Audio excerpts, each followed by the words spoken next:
दोस्तों, ग्रामीण डाक सेवक यूनियन को लेकर एक नया अपडेट दिया था डिपार्टमेंट ऑफ पोस्ट ने, डाक विभाग ने।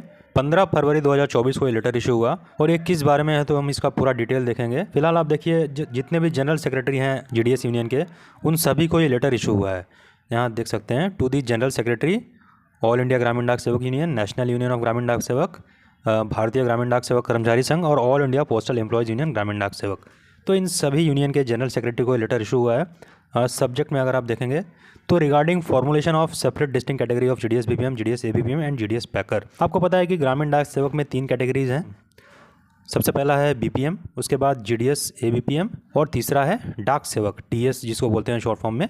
तो ये 3 कैटेगरीज हैं ग्रामीण डाक सेवक में कार्य करते हैं, तीनों कैटेगरीज, और तीनों लगभग सेम ही हैं। जो सर्विस कंडीशंस हैं तीनों की, वो लगभग तीनों की सेम है। एक ही कैटेगरी है ग्रामीण डाक सेवक, उसी को 3 कैटेगरी में डिवाइड किया गया है। और ये लेटर किस बारे में है दोस्तों, तो आप यहाँ देख सकते हैं, it is to inform that various communications have been received from service associations requesting that there are 3 categories of employees in GDS but they all have the only 1 category of service association. आपको पता है कि ग्रामीण डाक सेवक के तीनों category के लिए एक ही यूनियन है, जीडीएस यूनियन जिसको बोलते हैं। उसके नाम अलग अलग हैं लेकिन वो कार्य तीनों एक ही मुद्दे के लिए करते हैं। जो ग्रामीण डाक सेवक के मुद्दे हैं, बहुत सारे पेंडिंग हैं ग्रामीण डाक सेवकों को लेकर, उस डिमांड्स को फुलफिल करने के लिए जो भी स्टेप्स उठाए जाते हैं, सारे यूनियन एक ही स्टेप्स लेते हैं। लेकिन ये जो ऑर्डर है, इसमें आप देख सकते हैं तीनों कैटेगरी के लिए अलग अलग यूनियन बनाने के लिए बोला गया है। जैसे जीडीएस बीपीएम अगर है तो उनके लिए अलग यूनियन होगा, और ए बीपीएम है तो इनके लिए अलग यूनियन होगा, और डाक सेवक अगर हैं तो इनके लिए अलग यूनियन होगा। हालांकि इसका विरोध किया जा रहा है, यूनियन ने इस आदेश को वापस लेने की मांग की है, वो मैं आगे आपको बताऊंगा। फिलहाल देखिए दोस्तों,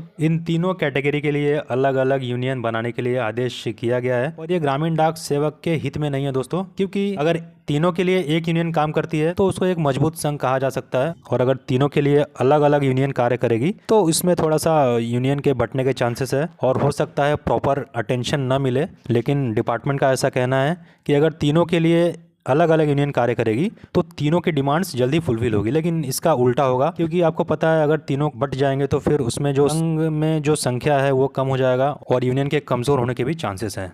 तो इसलिए इसका विरोध किया जा रहा है। नीचे देखिए, आप देख सकते हैं, नीचे एक लेटर है ऑल इंडिया ग्रामीण डाक सेवक यूनियन का। इसी के बारे में मैं चर्चा कर रहा था कि विरोध हुआ है।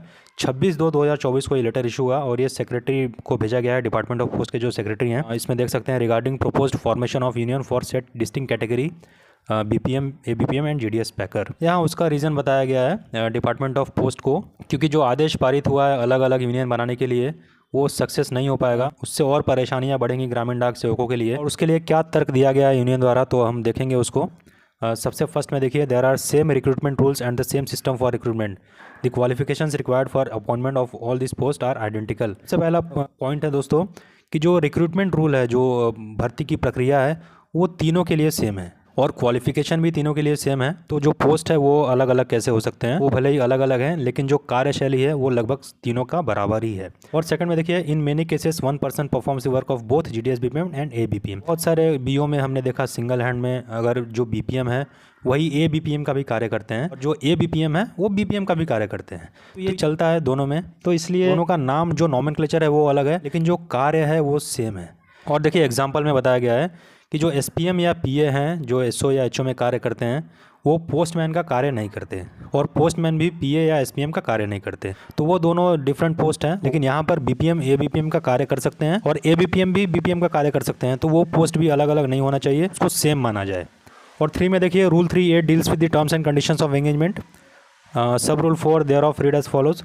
A sevak can be transferred from one post unit to another post unit in public interest administration and vigilance ground. You will agree that a postman cannot be transferred as PA. वही बताया गया है यहाँ पर, एक postman का पीए में transfer नहीं हो सकता, एक पीए का पोस्टमैन में ट्रांसफर नहीं हो सकता। बीपीएम का एबीपीएम में ट्रांसफर हो सकता है, और एबीपीएम का भी बीपीएम में ट्रांसफर हो सकता है, और एबीपीएम का जीडीएस पैकर में भी ट्रांसफर हो सकता है। ये सब तर्क दिया गया है यहाँ पर। तो लगभग इससे ये साबित हो जाता है, तो जो ग्रामीण डाक सेवक है वो सेम कैटेगरी को बिलोंग करते हैं, ना कि अलग अलग 3 कैटेगरी को। नॉमेनक्लेचर भले अलग अलग हो सकता है, लेकिन जो कार्य प्रक्रिया है, जो शैली है कार्य करने की, वो लगभग सब सेम है, सर्विस कंडीशन भी सेम है। तो इसमें कोई दिक्कत होनी नहीं चाहिए, इस आदेश को वापस ले लिया जाए ताकि जो यूनियन है ऑल इंडिया ग्रामीण डाक सेवक, इसके अलावा भी बहुत सारे यूनियन है ग्रामीण डाक सेवक के, वो एक ही मुद्दे को, वो तीनों के मुद्दे को लेकर अकेला खड़ा रहे, ना कि अलग अलग बट जाए इसमें। तो इसलिए इस आदेश को वापस लेने के लिए बोला गया है, रिक्वेस्ट किया गया है यूनियन द्वारा, आप बोल सकते हैं। और ये कुछ रीज़न बताया गया है, ये एडमिनिस्ट्रेशन के लिए भी सही नहीं होगा और ये अच्छे संकेत नहीं है ग्रामीण डाक सेवकों के लिए। और जीडीएस एक ही कैटेगरी है तो इसको अलग अलग करने की कोशिश ना की जाए। आपको क्या लगता है दोस्तों इसके बारे में, क्या अलग अलग यूनियन होना चाहिए या तीनों कैटेगरी का एक ही यूनियन होना चाहिए? जैसा चल रहा है वैसा ही चलने देना चाहिए? आप अपनी राय कमेंट्स में दे सकते हैं। जो भी अपडेट आएगा मैं आगे आपको बताऊंगा। आज के वीडियो में इतना ही, मिलेंगे नए अपडेट के साथ।